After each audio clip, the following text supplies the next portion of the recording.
La Côte d'Ivoire, victime de ces hommes politiques. Démonstration grâce à la VAR.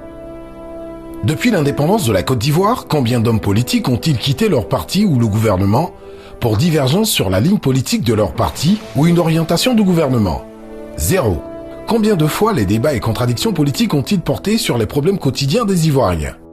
Le FPI est-il opposé au RHDP sur sa politique d'accès au logement?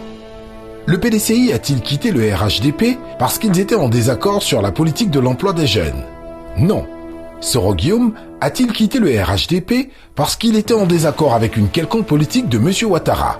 Certainement non. Mabry a-t-il quitté le gouvernement parce que le président Ouattara l'empêchait de mener une politique qui devait transformer les conditions de vie et d'études des étudiants ivoiriens alors qu'ils en avaient la responsabilité? Non. Ce à quoi nous assistons depuis toutes ces années est une série de mariages et divorces politiques pour accéder, conserver ou partager le pouvoir. Ces alliances sans fondement idéologique et quelquefois contre nature sont nourries par la haine commune contre l'un ou l'autre des acteurs politiques, généralement celui au pouvoir. Ainsi, nous avons vu tour à tour, en 1995, le Front républicain qui a rassemblé le FPI et le RDR pour tenter de ravir le pouvoir au PDCI. En 2004, le groupement politique RHDP avec notamment le RDR et le PDCI pour combattre Laurent Gbagbo et finalement le déporter à La Haye. Après 8 ans d'exercice commun du pouvoir avec ses alliés du RHDP, le PDCI se retrouve avec le FPI de Gbagbo au sein d'une nouvelle alliance pour combattre le RHDP à la faveur de l'élection présidentielle d'octobre 2020. La fin justifiant les moyens, notre classe politique n'est à une contradiction près. Aucun reniement n'est de trop. Nous parlons régulièrement du manque de repères de la jeunesse ivoirienne. Peut-il en être autrement avec une telle classe politique? Jugez-en vous-même. Bédié qui encense Ouattara.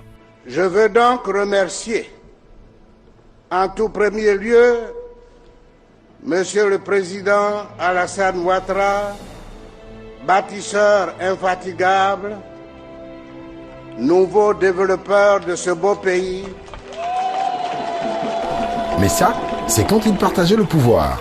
Niamien qui encense Ouattara. Pour être président de la République, il faut avoir beaucoup de volonté. Il a beaucoup de volonté, il a beaucoup d'assurance et il sait où il va. Mais ça, c'est quand il était au gouvernement. Guy Kaoué qui refuse les modifications proposées par l'opposition au titre de la réforme de la CEI en 2015. L'opposition et également des candidats déclarés à la présidentielle qui dénoncent encore aujourd'hui, qui continuent de dénoncer la commission électorale indépendante. Ça, c'est du passé. Okay. Parce que dans la commission siège des personnalités de l'opposition. Cette situation maintenant. Le FPI est à la CI. Il y a le leader est à la CI. Koulibaly Gervais n'est pas à la RDP, il est à la CI. Donc, ce n'est pas quelqu'un qui vient tout de suite pour dire qu'il est opposant. Pourquoi le faire la CI? La CI, on ne la fait plus parce qu'elle comporte et les partis membres du RDP et les partis de l'opposition. Mais si l'opposition se recompose, il y a déjà des gens de l'opposition dans la série, donc elle n'a pas... Comment vous expliquez un peu ce revirement alors que c'est une recherche de fuite en avant. Les gens veulent chercher déjà les arguments pour justifier leur accusation des faits. Mais ça, c'est quand il partageait le pouvoir. Mabry qui encense Ouattara. Nous voyons aujourd'hui que cet homme est en train de transformer la Côte d'Ivoire. L'émergence, finalement, n'est pas une vue de l'esprit. Nous en voyons déjà les signes précurseurs. Mais ça, c'est quand il était ministre dans le gouvernement Ouattara. Qu'est-ce qui les divise alors? Bédié qui reproche à Ouattara de ne pas appliquer leurs accords de Daoukro. Ils ne veulent pas respecter leurs engagements, à savoir soutenir le candidat du PDCI-RDA à l'élection présidentielle d'octobre 2020. Soro qui reproche à Ouattara de ne pas faire de lui son successeur alors qu'ils avaient un accord. M. Ouattara a pris des engagements vis-à-vis de moi. Le premier engagement était que je devrais, s'il gagnait l'élection, je devrais être son premier ministre pour un mandat, c'est-à-dire 5 ans.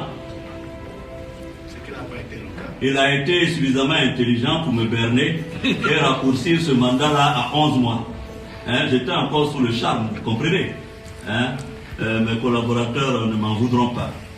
Deuxièmement, je devrais être le numéro 2 de son parti, le RDR.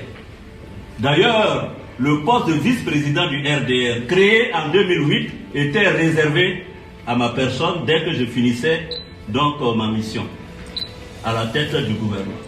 Troisièmement, il devrait faire 2 mandats et je devrais, n'est-ce pas, lui succéder comme ça a été fait au Mali entre Alpha Oumar Konaré et Amadou Toumani Touré. Mabry qui se plaint des conditions de désignation du candidat du RHDP, raison pour laquelle il a quitté le RHDP. Que de préoccupations personnelles. Pour cela, tous les moyens sont bons. La jeunesse ivoirienne devrait-elle continuer de se laisser manipuler? Le débat ne devra-t-il pas porter sur les programmes de société et les capacités de bonne gouvernance?